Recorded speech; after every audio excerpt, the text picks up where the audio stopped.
Fencing വേണ്ട കിടങ്ങ് വേണമെന്നത് കൊല്ലം കുളത്തൂപ്പുഴയിൽ ജനങ്ങൾ രാഷ്ട്രീയ ഭേദമന്യേ ഉന്നയിക്കുന്ന ഒരു മുദ്രാവാക്യമായി മാറി. കാട്ടുപോത്ത് ആക്രമണത്തിൽ ബഷീർ എന്ന വയോധികൻ മാത്രമല്ല, ഇനിയും ഏറെ പേർ വന്യമൃഗാക്രമണത്തിൽ കൊല്ലപ്പെട്ടേക്കാം. സത്യമൃഗങ്ങളെ തടയാൻ നിലവിൽ സ്ഥാപിച്ച വൈദ്യുതി ഫെൻസിംഗുകൾ കാട്ടാനകൾ തകർത്തു. ഈ പറഞ്ഞ ഞാൻ ഈ നിൽക്കുന്ന സ്ഥലം 50 ഏക്കർ, അതായത് കുളത്തുപുഴ 50 ഏക്കർ കുഞ്ഞുമാൻ പാലം. ആ പാലത്തിൻ്റെ തൊട്ടടുത്ത് ഇത് ആനയുടെ സഞ്ചാരപാതയാണ്. ഇത് ഈ മരങ്ങളിലൊക്കെ കാണാം ആന സഞ്ചരിച്ചു പോകുന്നതിൻ്റെയും അതിൻ്റെ ഉരഞ്ഞ പാടുകൾ കാണാം. ഇവിടെ തൊട്ടടുത്ത് ഫെൻസിങ് ഉണ്ട്. ഈ രണ്ട് ഭാഗത്തും, അതായത് ഈ ഒരു വഴി ഇട്ടിട്ടുണ്ട്. ആനത്താരയാണെന്ന് അറിയില്ല, ആനത്താരയായി മാറിയ ഒരു സ്ഥലമാണിത്. ഈ രണ്ട് ഭാഗത്തും ഫെൻസിങ് ഉണ്ട്. രണ്ടും ഇപ്പുറത്ത് വൈദ്യുതി ഫെൻസിങ് ആണെങ്കിൽ ഇപ്പുറത്ത് സാധാരണ ഫെൻസിങ് ആണ്. പക്ഷേ ഇത് ആന ഇടിച്ച് തകർത്തിട്ടേക്കുന്നതാണ് നമ്മൾ ഈ കാണുന്നത്. ഇത് ഏത് ഭാഗത്ത് പോയാലും ഇതുപോലെ. അപ്പോൾ ഈ വൈദ്യുതി ഫെൻസിങ്ങിൽ തന്നെ വള്ളിയെല്ലാം പടർന്നു കയറിയ നിലയിലാണ്. നമുക്ക് ഇതിൽ ഇതൊന്നും ഫലപ്രദമായി ഇത് കൈകാര്യം ചെയ്യുന്നില്ല, മെയിൻറ്റെയിൻ ചെയ്യുന്നില്ല എന്നുള്ളതാണ് അതിൻ്റെ ഏറ്റവും വലിയൊരു പ്രശ്നം. പ്രായോഗികമായി ഇതിൽ രാഷ്ട്രീയ ഭേദമന്യേ എല്ലാവർക്കുമുള്ള ഒരു പരാതിയാണ്, എല്ലാ കാലത്തുമുള്ള പരാതിയാണ് വനം വകുപ്പിനെതിരെ. ഇത് കോടിക്കണക്കിന് രൂപയുടെ ഫണ്ട്, ആ ഫണ്ട് ഇങ്ങനെ വെറുതെ നഷ്ടപ്പെട്ടു പോകുന്ന ഒരു സ്ഥിതിയുണ്ട്. ഇപ്പുറത്തത് നമുക്കിത് കാണാം, അത് വൈദ്യുതി ഫെൻസിങ് ആണെങ്കിൽ ഇത് ഇരുമ്പ് വേലി. ആ ഇരുമ്പ് വേലിയൊക്കെ ഇങ്ങനെ ആന തകർത്ത് ഇതിലൂടെ സഞ്ചരിക്കുന്നതും, തൊട്ടടുത്ത് വൈദ്യുതി വേലിയുണ്ട്, അതും തകർന്ന അവസ്ഥയിലാണ്. ആനയെ അതുപോലെ വന്യമൃഗങ്ങൾ കാട്ടുപോത്താണെങ്കിലും ആർക്കും ഇതിലൂടെ സഞ്ചരിക്കാൻ കഴിയും. അവരവരുടെ സഞ്ചാരപാതയിൽ എന്ത് കണ്ടാലും ആ പ്രതിബന്ധങ്ങളെ മാറ്റി അവർ മുന്നോട്ട് പോകും.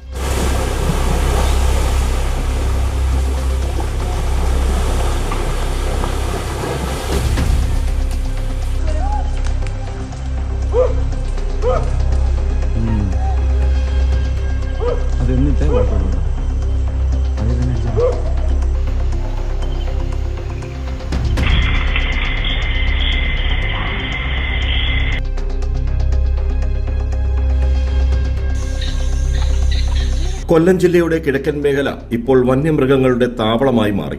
വനം വകുപ്പിന്റെ കർക്കശ നിലപാടുകൾ മനുഷ്യജീവിതം ദുസ്സഹമാക്കി. മൃഗങ്ങൾ കാടിറങ്ങാതിരിക്കാൻ സ്ഥാപിച്ച വൈദ്യുതി ഫെൻസിങ്ങുകളിൽ മരം പിഴുതിട്ട് ആനകൾ നശിപ്പിക്കുന്നത് ഒരു ഭാഗത്ത് തുടർക്കഥയാവുകയാണ്. മറുഭാഗത്ത് ഫെൻസിങ്ങുകൾ മെയിൻറ്റെയിൻ ചെയ്യാത്ത ഫോറസ്റ്റ് വകുപ്പിന്റെ അനാസ്ഥ. ഇത് ഈ അടുത്ത കാലത്ത് സ്ഥാപിച്ച വൈദ്യുതി വേലി കിടക്കുന്ന കിടപ്പുണ്ടോ? ഇത് കാട്ടുപോത്തായാലും ആനയ്ക്ക് അവർക്ക് വളരെ സൗകര്യപ്രദമായി അവർക്ക് കടന്നു പോകാൻ അവർ തന്നെ ഒരുക്കുന്നതാണ്. ഇത് നശിപ്പിച്ച നിലയിലാണ്. ഇതുപോലെയാണ് എല്ലാ സ്ഥലങ്ങളിലും. നമ്മുടെ കിഴക്കൻ മേഖലയിൽ എവിടെ ചെന്നാലും, ഏത് വനമേഖല കഴിഞ്ഞ് അത് ജനവാസ മേഖലയിലേക്ക് ഇതുപോലെ വന്യമൃഗങ്ങൾക്ക് കടന്നു വരാൻ പറ്റുന്ന തരത്തിൽ അവർ തന്നെ അവരുടെ ആവാസ വ്യവസ്ഥ ഒരുക്കാറാണുള്ളത്. സജിന, ഇത് നിങ്ങൾ ഈ നാട്ടുകാർ ഇത് പലപ്പോഴും ഇത്തരം പ്രശ്നങ്ങൾ ചൂണ്ടിക്കാട്ടിയിട്ട് ഈ വനം വകുപ്പ് എന്താ പറയുന്നത്?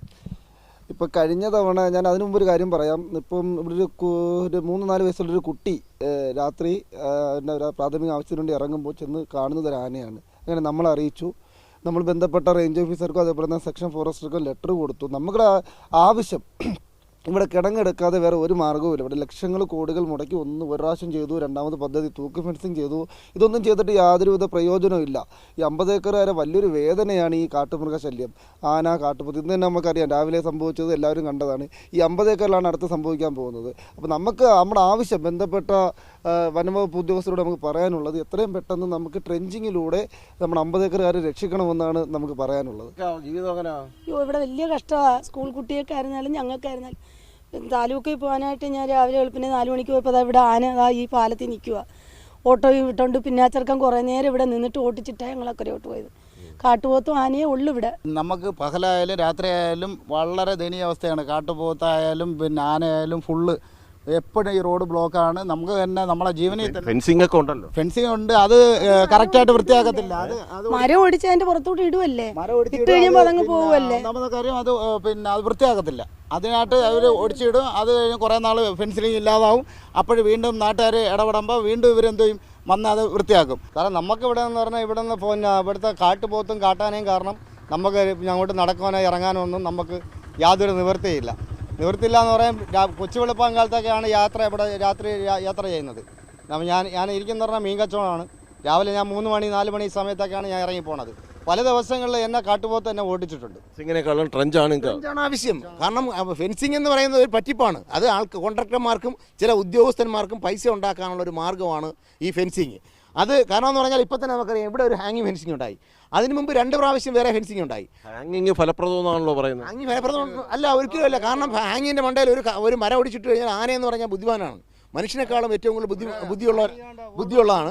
അപ്പോൾ ഹാങ്ങിങ് ഫെൻസിൻ്റെ മണ്ടയിൽ ഒരു മരം ഒടിച്ചിട്ട് കഴിഞ്ഞാൽ അത് ഷോർട്ടായി, അത് പോയി, പിന്നെ അത് കയറുകയാണ് ചെയ്യുന്നത്. കട്ടി കൂടിയ ഇരുമ്പ് വേലികൾ ആനയും പോത്തുകളും നശിപ്പിക്കുന്നു. ഫെൻസിങ്ങുകൾക്ക് പകരം കിടങ്ങ് വേണമെന്നാണ് അവരുടെ ആവശ്യം. ആദിവാസി കോളനികൾ ഉൾപ്പെടുന്ന മേഖലയാണിത്. ഇപ്പോൾ ഇതിൻ്റെയൊക്കെ ഒരു ദുരവസ്ഥ കൂടി കാണണം. ഇത് കണ്ടോ, നേരത്തെ നമ്മൾ ഫെൻസിങ്ങിൻ്റെ കാര്യം ആന ചവിട്ടി നശിപ്പിക്കുന്നത് വേറെ, അല്ലെങ്കിൽ വന്യമൃഗങ്ങൾ നശിപ്പിക്കുന്നത് വേറെ. പക്ഷേ മനുഷ്യൻ കൃത്യമായി അതിനെ സംരക്ഷിക്കാനുള്ള കാര്യം കൂടി ചെയ്യണമല്ലോ. ലക്ഷക്കണക്കിന് അല്ലെങ്കിൽ കോടിക്കണക്കിന് രൂപയാണ് ഇതിനു വേണ്ടി പ്രതിവർഷം മുടക്കുന്നത്. കണ്ടില്ലേ, ഇത് ഈ പെട്ടിയൊക്കെ കാടിൻ്റെ നടുവിലാണ്. ഇങ്ങോട്ടേക്കാരും വരാറുമില്ല. ഇതൊന്നും മെയിൻ്റനൻസും ഇല്ലാത്ത അവസ്ഥയിലാണ്. ക്യാമറമാൻ രാഹുൽ ചന്ദ്രനൊപ്പം രാജ്കുമാർ.